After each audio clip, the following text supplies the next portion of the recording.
Iceland's economy is super impressive. I mean, for a country of about 300,000 people, that's a tiny island in the North Atlantic Ocean. They're able to achieve some statistics that are just out of this world. But how are they able to do this?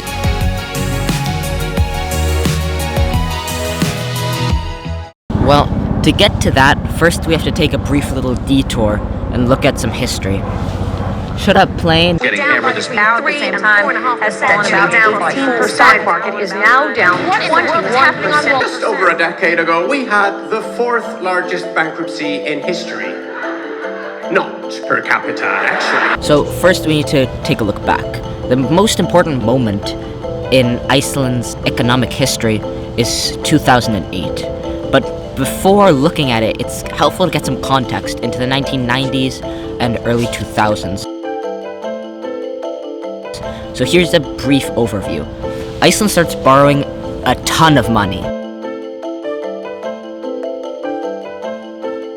And they borrow this money from foreign investors by attracting them using 15% interest returns and other enticing things to get them to bring their money into Iceland's banks. And with this money, they start to make borrowing very readily available to the people of Iceland. So people start to just take out a ton of money to buy houses, making the housing market go wild. They buy cars, they buy other things with this money.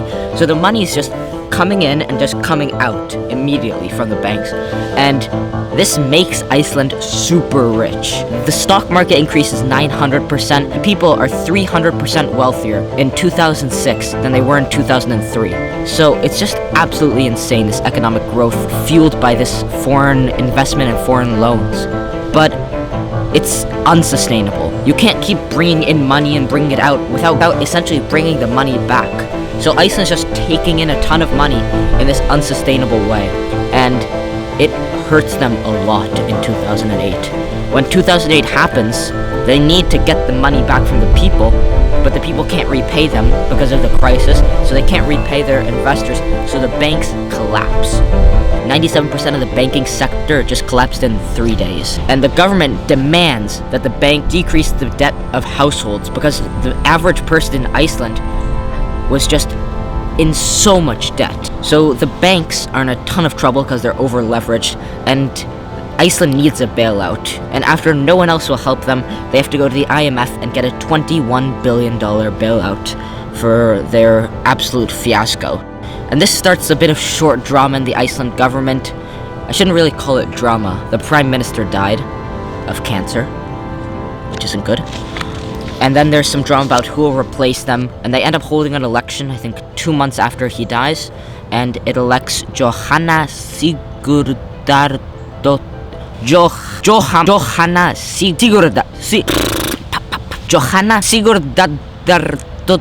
I'll put it up on the screen. Johanna Sigurdardóttir.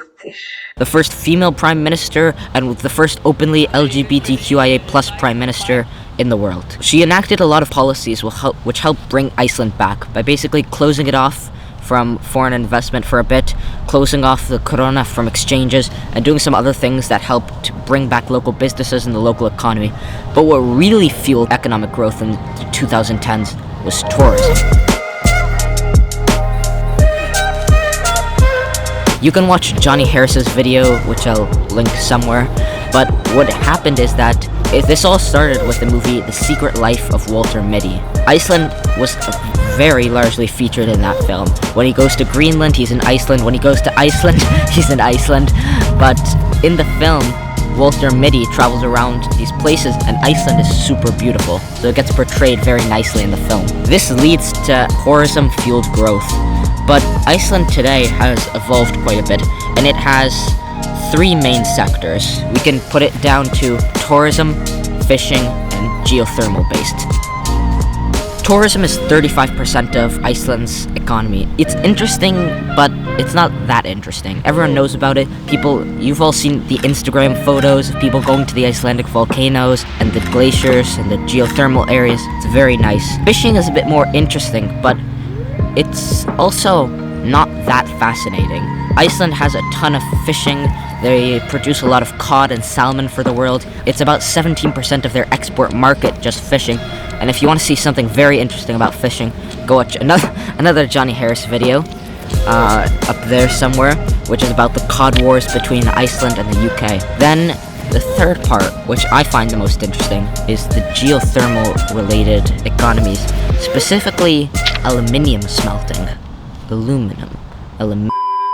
So geothermal power isn't something that's unique to Iceland.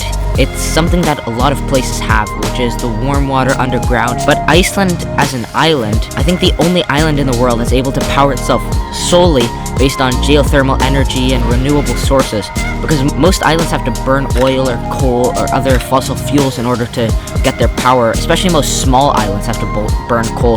But Iceland, their energy is mainly renewable. Iceland produces 85% of its power renewably. Breaking that down, 65% is geothermal, 20% is hydropower, and the remaining, let's do this quick math, 15% is just oil power in order to maintain their cars and other transport. Iceland's geothermal power is what's really unique to the country, and what makes it different. So, in an oversimplified way, geothermal power goes like this. You get warm water from underground, you bring it up, turn it into steam, and use this to power a steam turbine. And this steam turbine spins around and produces electricity that will then go into the power grid. This makes it very environmentally friendly. It's very good for the planet to have geothermal power. And the electricity is also very cheap, especially since Iceland can produce a ton of geothermal power. But Iceland uses a lot of its power for an industry that's cropping up in the country: aluminium smelting. When you think of Iceland, I don't think that most people think about aluminum or aluminium smelting. You think about the nice green landscapes, the luscious places, and all of this doesn't really correlate in people's mind with aluminium smelting. But when you have this green geothermal energy that's produced in such a cheap way, you're able to smelt aluminum for much cheaper than other places, since a large part of aluminum smelting is very energy intensive. So when you can save companies about 30% in their electricity bills, a lot of them will want to come to Iceland. And also, they can claim to consume, well, I don't think you can claim to consumers of aluminum that you're green. I don't think that consumers buy aluminum. I think companies buy aluminum, so I don't think they care. But in the future, it'll probably be more important to be more eco-friendly. So Iceland is probably going to become a bigger aluminum smelting hub than other countries that just have cheaper fuels. Alcoa, which is I think the 8th largest aluminum smelting company in the US, just moved one of its factories from the US. They shut down a factory and they made one in Iceland in a town called, let's just not pronounce it.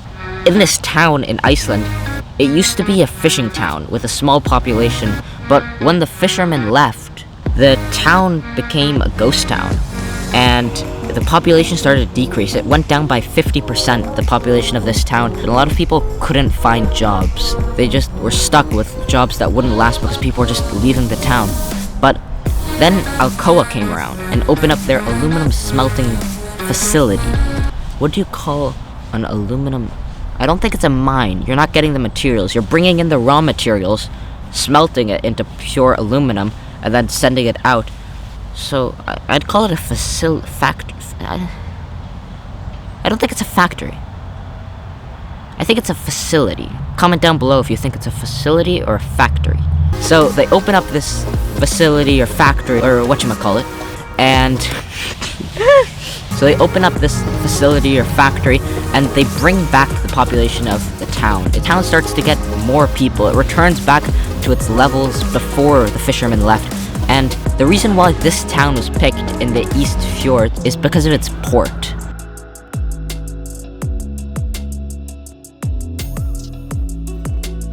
Iceland has a lot of deep sea ports that you can bring in big cargo ships and leave with large cargo ships as well.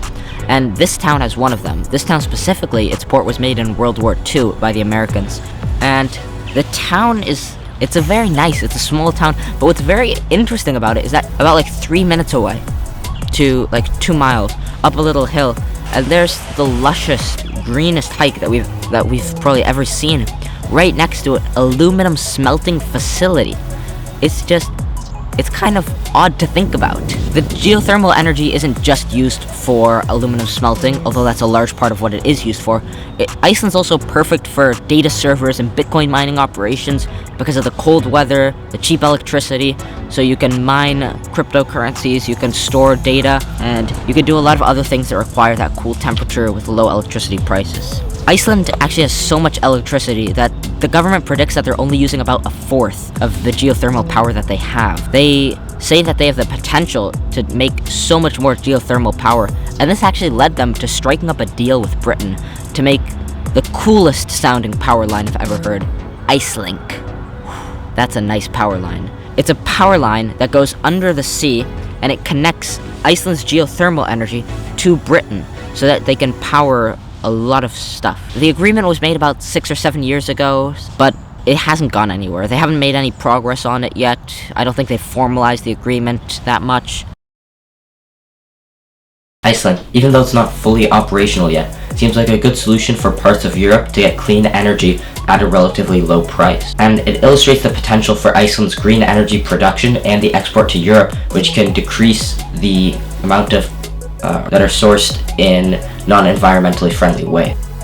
To wrap up, of the three main sectors that Iceland have, two of which, tourism and energy, have become very large in Iceland's economy since 2008, and they were not relevant before the 2008 crisis. Many countries have had similar financial crises, with the country taking too much debt to spend over its skis. But what is interesting about Iceland's case is how it emerged from this deep crisis, unlike many other countries in Latin America and the rest of the world that ended up floundering after their crises. The crisis made travel cheap for foreigners because of the currency mismatch, and this allowed the travel industry to boom in Iceland since the place is so nice to travel to and rivals many of the top travel destinations in the rest of the world in terms of infrastructure, efficiency, and more. What makes it more impressive even is the environment and weather conditions are not easy to live in and can make tourism tricky. But Iceland has still persevered throughout that to create an economy that is 33% based on tourism. In the same period, Iceland also increased its use of an abundant natural resource, which is geothermal energy. And studies from Iceland's government show that it hasn't even harnessed the full potential of this geothermal energy. Therefore, there can be many businesses and sectors that use a lot of energy that can move to Iceland to harness this potential of geothermal energy, and that energy could be exported through projects like Icelink to other parts of the world. On a more personal note, I've been to Iceland 3 times, and every single time the experience was very positive. Not only because of the beautiful landscapes, but the people in Iceland are very friendly and welcoming to tourists, which is distinct from other tourist hubs. They have an appreciation for tourists, and they clearly understand that this fuels their economy and helps them continue to grow and expand many of their sectors. This is an impressive example of resilience to the environment and of a crisis that didn't go to waste. I'm excited to keep following such a small island nation of about 350,000 people and how they continue to display many of the positive phenomena in the world.